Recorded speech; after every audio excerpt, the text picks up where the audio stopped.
What is up, Super League fans worldwide? We are back. We had a week off last week for no other reason than I was a bit tired and I just couldn't drag myself in front of the camera, if I'm honest. But we are at the halfway point, give or take a game, and we are here to do the halftime review. And this week we have a special, not one, but 2 episodes. So we give each team the focus they deserve. For this first part, we are focusing on the current bottom 7, and I'm pleased to say, as it stands, we are joined by Scott. Good evening, pal. Evening, Fife. Evening, everybody. How are you doing? We also have Greavesy. All right, boss. And we have Mr. Steve Wright with us as well. Good evening, sir. Gents. Good evening, gents. Hope you're all well.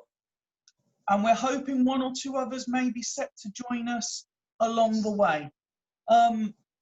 Guys, we're at the halfway point. I know we are discussing one of the teams joining us because the other 3 of us are currently sat in the top half of the table.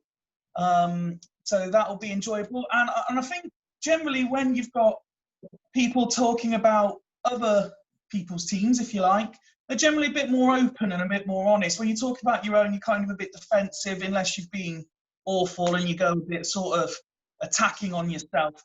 But let's get going.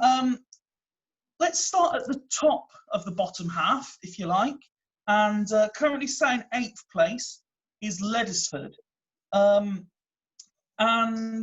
I can't remember, I think it might have been CMAC put in the comments after Wednesday. But I'm inclined to agree that they are the team to watch in terms of challenging for the top 6 from outside. I know, obviously, Steve and Scott, you'll both still consider yourself very much in the mix, particularly you, Scott. So Greaves, I'll come to you first. When you look at the teams in the bottom 7, are Leddersford the team to watch out for? I think they are because they blow so hot and cold. And, well, they've got Montella on the bench.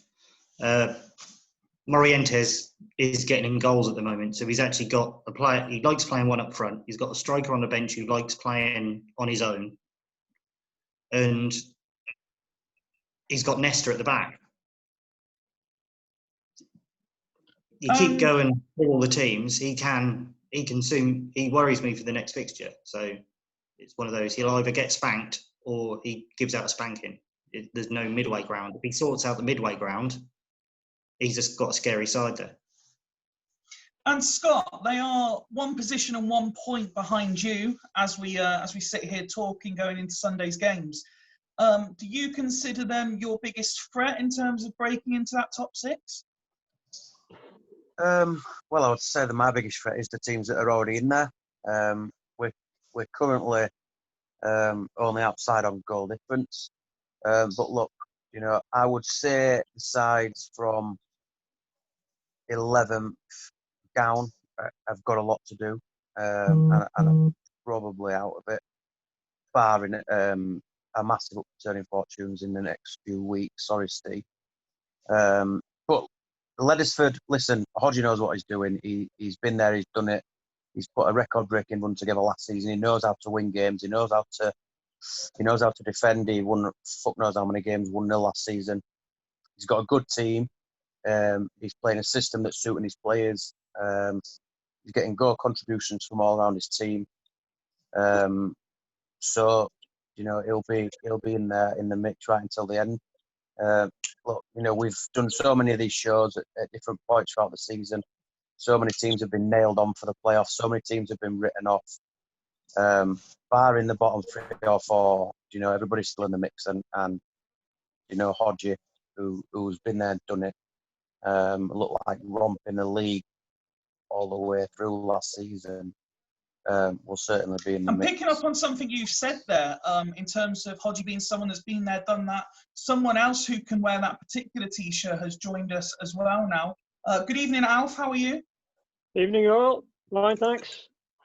It's good to see you and hear you, pal. We're just discussing Leddersford.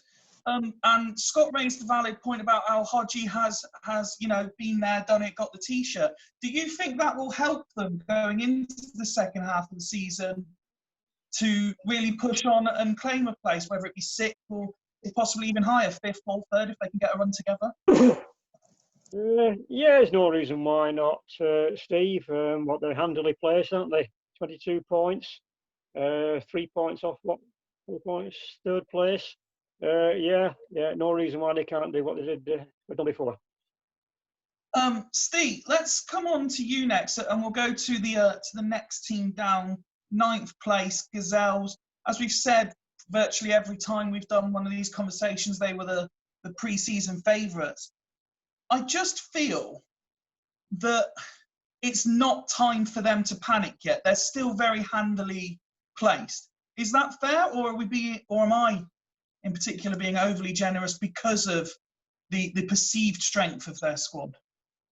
I don't really think it's a perceived strength, really. I think changing to the 4-1-3-2 suited the players he's got more than actually like some of the formations he was playing at the start with. Obviously, his front three playing Raul behind and having Aguilar up there. Then all of a sudden, you switch it around to that 4-1-3-2 and you've got Raul and Kluivert up top. It just looks a completely different animal. He had a bit of an off day to the night, but I think it's far crazy if anybody thinks that they might not make it at the minute. I don't think we'll probably find out for another 3 or 4 weeks. In terms of Gazelles, whether they've really got it to put it together to be able to win it or not. And Scott, again, another team that are following hot on your heels to challenge the teams currently above the dotted line. If you take out the game where they scored 7, didn't want to mention it to Steve, they don't actually score that many goals. When you look at what's available to them, is that a concern, and is that possibly going to hold them back? Well, look, if you look at the attacking players that they've got, Raul, Kluivert, Aguilar, Figo, a couple of other attacking midfielders in there, they should be creating enough chances. I think the 4-1-3-2 it's obviously Craig's preferred and go-to formation. I think there is probably an opportunity for him to get a couple more players in the attacking midfield and striker role to create a little bit more and give himself a bit more of a goal threat, maybe 1 up and 2 behind, or even back to the 3 behind. I think the 1 up and 3 behind that he played earlier on this season was a good formation. I think it's very similar to what you're playing, what Hodge is playing. I just think he had the front 4 in the wrong places, in my personal opinion. But I think if he sticks with the 4-1-3-2, he'll win games and he'll lose games. I think if he mixes it up and finds something slightly different, then he's got more of a chance of going on a run. Breezy, I don't tend to focus on negatives much if I can avoid it. But when people talk about yourself and when they talk about what Kieran's doing, there's a lot of praise for you overachieving. Do you feel that there should be more pressure on him for underachieving as things are at the moment? And perhaps he's getting away with it because everyone kind of likes him? I don't know, really. I think he's getting away with a lot because he didn't make wholesale changes. He's one of the few managers who didn't do a lot of transfers. So he's sort of been playing with the hand that he was dealt. Because he's publicly said he doesn't like a lot of the transfer rigmarole because it feels like you're being offered a Casio over a Rolex. So it's a catch-22. Yes, everyone likes him, but is it really a bad thing if you're liked? So I think he's got a lot of respect for how long he's been in the league, and I've got respect and admiration for him as well. But I do think it's out of the first 11 where he's going to be struggling. Fifey, sorry, was that Kieran and Churchtown you asked that question about? No, it was Craig. Are you still talking about Gazelle? Sorry, I thought I heard Churchtown. Sorry. Yeah, I was just saying because that when we Boston and Churchtown get slagged off because they've got shit squads. Right, sorry. I just misheard. Alf, one of the things that we said about Gazelles there, I asked Scott, was about their lack of goals. Another team who that is very much the case for is the team currently sat 10th in Haggis. They're the second lowest scorers in the league as a whole, I believe. just 2 more than Northern Burn. Is their lack of firepower going to be the root cause for them not to make the top 6? I think it's both. I think they're conceding goals as well. I think that must be the worrying thing for him. They've hit a really bad run of form at the moment, so I'm not quite sure what he's going to do to get out of that. He's in a real slump, so I'm a bit concerned. Although 5 points off the playoffs, could still do it, not beyond it, but he's in such a bad run of form. I just feel he's going to go even worse. And in your experience, what would fix it for them? Well, a couple of transfers, perhaps, if he gets the right people in, or if he finds a right formation. Could be a combination of things. It's difficult to say. I'm in the same sort of slump myself, so I know it's how hard it's going to be for him. And Steve, you're someone who knows all the characters around the CM community at the minute. We know Rox is still involved to a degree, perhaps not as heavily as he was earlier in the season. Do you think that's contributed toward this slump, the fact he's not as involved, perhaps? I certainly won't say so, no, because I think, as always, as everybody knows, as much as he's had a little bit of grief for it, everybody knows that final say is down to Ian. So if Rox puts something to Ian that he don't like, I can't see him caving in and saying, "Look, I'm going to play that." That's bullshit. Ian does as he's told. But I do think it does seem Rox has taken a massive step back from it in terms of how involved they were putting videos out last season after every game and coming on the stream, which obviously everybody's getting more busy in their lives again, sort of thing. But no, I mean, we play them this weekend. Again, I think it's make or break for either of us this coming game, in my own opinion. Well, that's an interesting point, and actually brings me nicely on to Dudley Hill. But I'm going to save you till last, if I may, Steve, just because you're the one with the biased input. The thing I've written down here, Scott, I'll come to you first, is Dudley Hill, last chance saloon. I said when I was on comms last weekend that I thought pretty much everyone below Dudley were out of the hunt already. I said he had to get something against me to stay in it. We drew fairly dramatically, and I know he was frustrated with the outcome of it. I feel points-wise he's just about there if he can maintain some sort of form. Do you feel Dudley are going into every game at the minute in last chance saloon? Yeah, I think they have to put some sort of extraordinary run together now, to be honest. I think if you think purely about points, numbers, how many points have they got? 16? 16. 16, and we're over halfway through. So even if you double that and he gets the same points again, which would be an improvement in terms of his results second half of the season, you're still only looking at 32 points, which is not going to be enough. I think at absolute bare minimum, you're looking at probably 37, 38 points. And that's to give you an outside chance. Realistically, you need to be in 40 points, which means, we're over halfway now. Anybody less than 18, 19, 20 points is really, really up against it. They're going to have to put something extraordinary together. And I think the problem is nobody in the bottom 4 or 5 teams is in any kind of form that look like putting that sort of run together. It's not like the guys are on an upward slope. None of them have really sort of hit any sort of form. It's been very hit and miss. So I think Haggis included, if they don't win this weekend, then they could probably write themselves off. Well, I was going to say there, you sort of quoted the infamous Palmer rule there that 40 points was what you had to hit.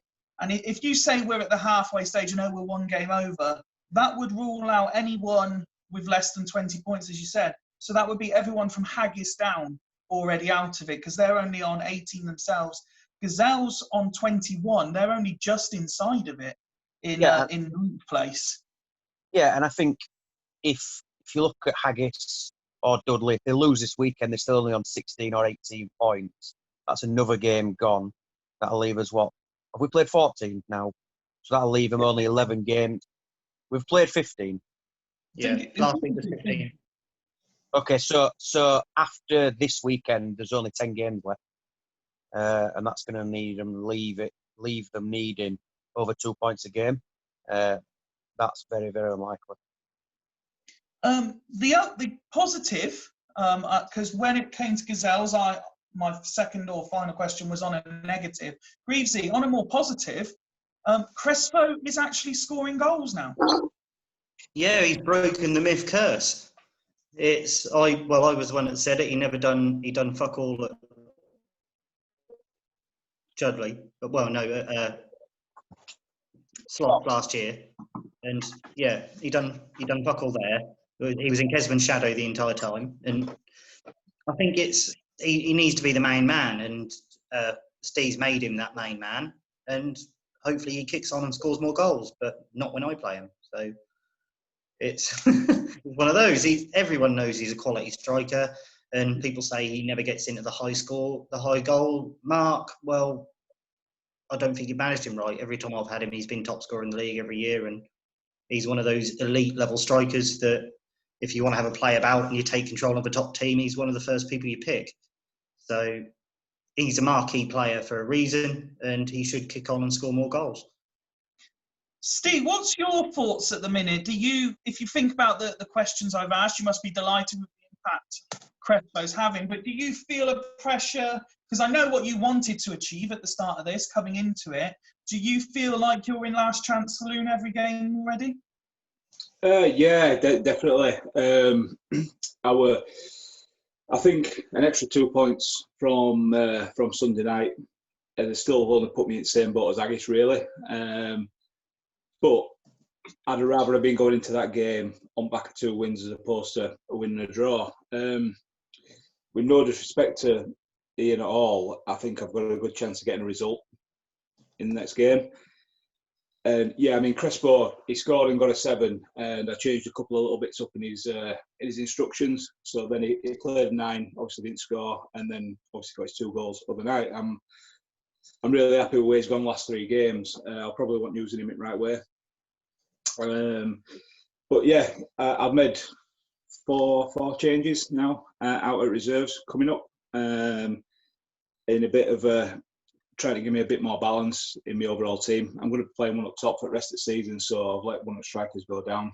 And yeah, well, at the end of the day, I need to win another 3 or 4 on bounce and then see where we're at in a few weeks. Once you get in a rut on this game, it's always hard to get out of. And I think I've said before, the game engine's still the game engine, regardless whether it's 14 managers or 1 and 13 AIs. So if we get a positive result this coming weekend, this coming game week, we'll just see where it's at from there. But yeah, it's been a bit of a wake-up call from start of the season, as opposed to playing all right, thinking I actually thought I were in with a chance of it, and then tinkering too much, which obviously I know people have spoke about, which now I'm going to settle now, and because I think I've got players to play the game rather than too much versatility to try and keep changing it. So yeah, we'll just see where it goes. But saying that, David is suspended this weekend, so it's a tough one. Alf, I'll come to you next because we're moving on to Asta. We're all pretty much here ruling anyone. We're on the fence whether Dudley are still in the mix or not, but we're pretty much saying anyone under Dudley are out of it. For someone who's had the success and the consistency that you've had over the years, both at Stackington and Asta in previous guises, you must be quite frustrated with how things have gone so far. Yeah. This is probably the worst form I've ever been in what last 4 or 5 seasons I've been on. Having said that, in the last 6 or 7 games, we've played all the top 7. And I think the last 3, I think we only lost with the odd goal on every occasion. We've been close against all those top 7, except yourselves, where we lost 3-0. Well, you're beating everybody 3 and 4, 5-0, so that was no disgrace. Yeah, we only lost by the odd goal, which tells me we're not that far away. We just need a change of luck. We've had sendings off, we've had goalkeeping displays, we've not had a lot of luck. I think we're in a little bit of a false position. Probably should be about 6 points better off. So looking now, with perhaps some easier fixtures to come, picking up maybe 3-4 wins just to take us back a bit, to about maybe 8th place and see where we go from there. Scott, Alf's portraying enough positives there, which you'd expect from someone who's talking about their own team. But the main thing I've got written down here is, and something I've been quoted as saying a lot, when the draw was made right back at the start, it was so all the squads were within reason equal. But is the current Astor squad good enough? No. Is the Astor squad good enough? Yes, probably. I think for me, out of all the teams in the bottom 7, Astor is the easiest to talk about in terms of the current position. And Alf can feel free to disagree with what I'm going to say. But in my opinion, Alf over the seasons has been very clear on what sort of team he wants to build. He's been very clear on what sort of tactics he wants to play.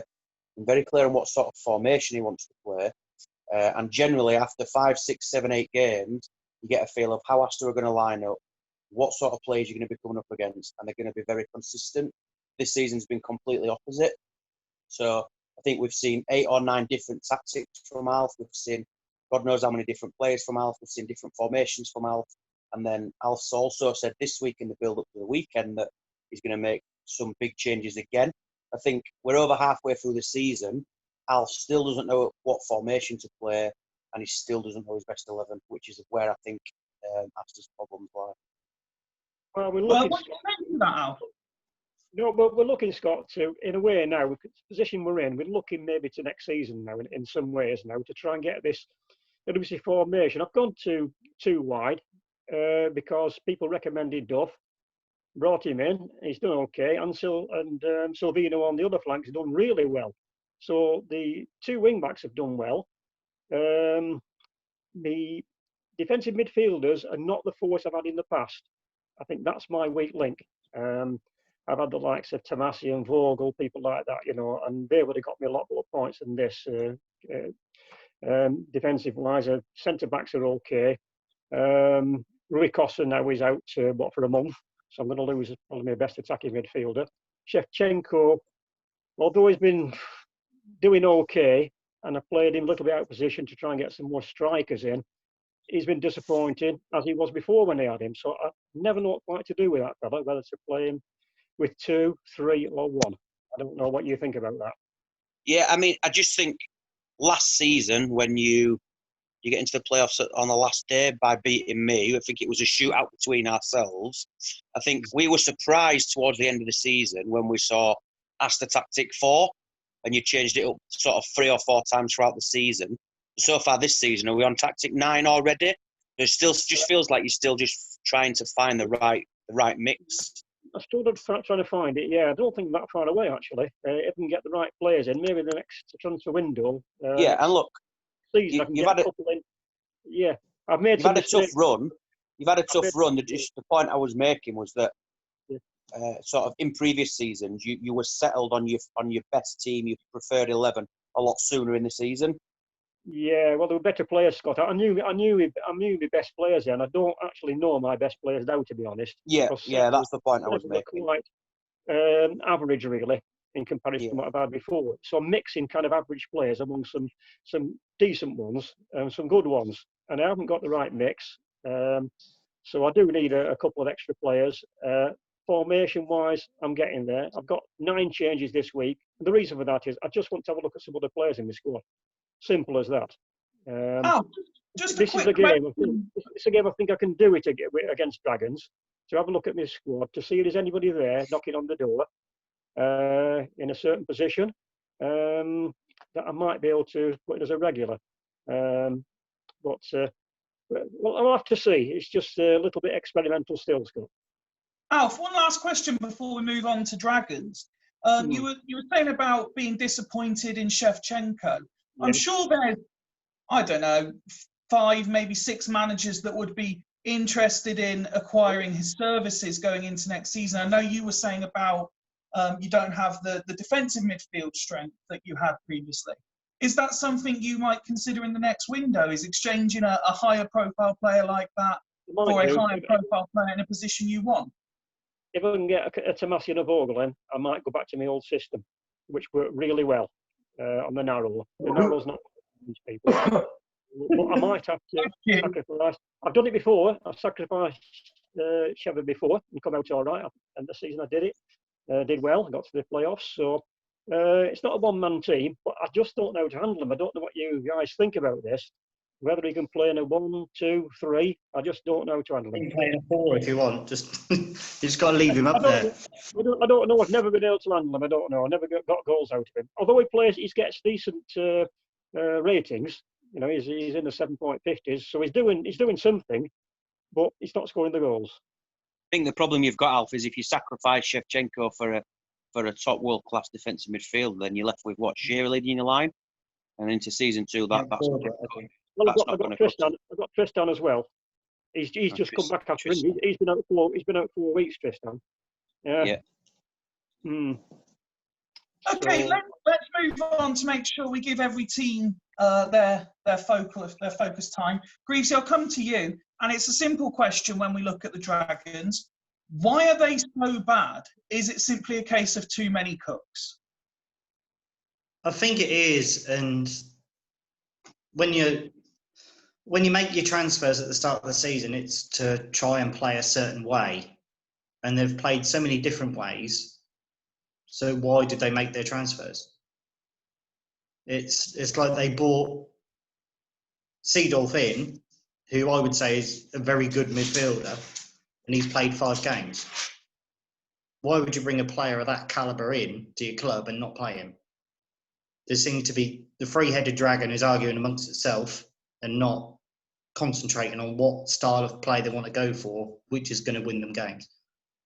They let Nedved go and brought in Zari, and they've played him twice. He was dropped.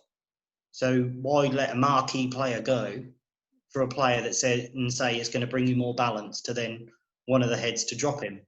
So surely, if you're a 3-manager team, surely all 3 managers would have to agree on what players that you'd be bringing into the club. Do you agree with that, Steve? Yeah, I mean, I've got a lot of time for all 3 of them, to be fair. As you know with Duggan, I mean, I do talk to Woodward and Jamie a lot as well. I just go back to the video we did in the chat we did where Jamie was saying he was taking it too serious, getting himself all fired up, stressed out, and he said this season just going to go have a bit of fun with it with Woodward and Duggan. But I think, to be fair, I think further down the line, I think Woodward and Duggan have found a way to get involved to try and hopefully, eventually, depending on what may or may not come up, to try and get a job themselves. So, but yeah, definitely, I agree with what you said. Making transfers, where James got the call on making transfers, if he's bringing players in, he thinks he's going to improve his squad, and then the other lads are not playing them. I agree with what he said. Why making the transfers in the first place? I mean, we had the same, didn't we? I mean, obviously, they were messaging me in our group chat for Rewriting History, wanting to bring Nikolaitis in because apart from Batty Stewart, they were lacking a bit up front. And they know I've always been a big fan of Ronnie Onser. I know me and Greavesy spoke about it, and I think he nearly fell off his chair laughing. But at the start of the game, he's actually one of the best players on the game. And it never came off. And Jamie's got the absolute final say on everything, as he should, being the main manager of the team. But like I say, his transfer dealings, I just totally agree with what Greavesy said, really. It's difficult to say. It's difficult to see how they're going to get out of it by keep chopping and changing. I'm chopping and changing that much, playing on my own, and I fall foul of it. So for them to do it 3 ways, it's tough to see them getting out of it at the minute. Still rock bottom, sadly for them, is Northern Burn, although they did get a very good result last time out. Alf, as someone who's had the opposite sort of thrown at him, would you say that this focus now on consistency of selection will be key to them, getting off the bottom? Because keeping the same team, they've had now 2 decent performances, 1 decent result. Are we at a turning point if they keep this level of consistency in selection? Yeah, it could be. They did well and improving slightly, but they got such a long way to go, Steve. It's It's going to be difficult for them now. Such a long way to go to even getting to 10th, you know. So, but he is improving and working hard on it. So yeah. Good luck to him. Well, as it stands, they are 1 point behind yourself and Dragons. They're on 11. You're both on 12, and then comes Steve in 11th on 16 currently. Scott, if you're still there, I can't see if your camera and phone has gone off or not. But if you're still there, they are the lowest scorers in the league at the minute, as you'd probably expect with them being bottom. But a similar question to you. Can they start to improve that record and therefore improve their results, their points tally and their position? Well, yeah, of course they can. They can improve. They can. Yeah, they're bottom of the league, so of course they can improve. They're not going to so far to the point where they qualify for the playoffs. They'd have to win nearly every game, but it's a tough one with them because you'd think that they sort of struggled last season with a really good squad. Struggled this season with a really good squad. So you start thinking, well, maybe we need to question what Ian's doing. But then Ryan sort of said a couple of times, obviously you get 6 left. He's not sort of doing any different to what everybody else does. So it's a tough one. You know, it's hard to sit here and criticise Ian. He's a top bloke. He does some great work within the community. I like him. I've got a lot of time for him. He has a little bit of bad luck here and there. But there must be something. There must be something that he's doing or not doing that means that teams are not getting over. Okay, guys, we've got a little bit of time left before the part 1 of this show ends. So I'm going to throw 2 quick fire questions at you, just 1-word answers, and I'll go first, as I'm always accused of sitting on the fence with this kind of thing. Question number 1: of the 7 teams we've discussed, which is most likely to break into the top 6? And I am going to opt for Leddersford. Reevesy? Yeah, Leddersford. I think they're going to beat me this weekend. Steve? Yeah, Leddersford going off the minute. Yeah, definitely. Without wishing to sway the other two, it's very interesting that we've gone for Leddersford when Gazelles and Haggis, as well as Dudley, are still technically in the mix. Alf, which of the teams are you opting for? Yeah, I'm going for Leddersford as well. I think I have to make it a full house for my Yorkshire counterpart. I don't see. I just think of the 7 teams, disregard. I always sort of Gazelles, Haggis. I think in the next 11 games, Leddersford will get more points than the rest. Oh, the home games. He's got a lot of home games, hasn't he? Sorry, Steve, what's that? I was just saying he's got a lot of home games to come as well, which it's hard not to sway a decision on that. Okay, flip it round now. They've only lost 5 Sorry, games. Steve. They've only lost 5 games all season, if you look at that as well. So some of the Bulls have lost 6. I think 4 of them. In 4th place, so you know, yeah. I think they'll be. Sorry, Scott, what were you going to add into that there? Then I think 4 of the 5 games that Hodgie has lost have been against sides in the top 5 or 6. Flip the question round then, and again, just 1-word answers. Who is finishing bottom? I'm going to say, sorry, Alf, but it'll be Astor. Greasy? Haggis. Oh, yeah, I think Ian's coming into Astor at the minute. Sorry, Alf. Alf? Well, it won't be me.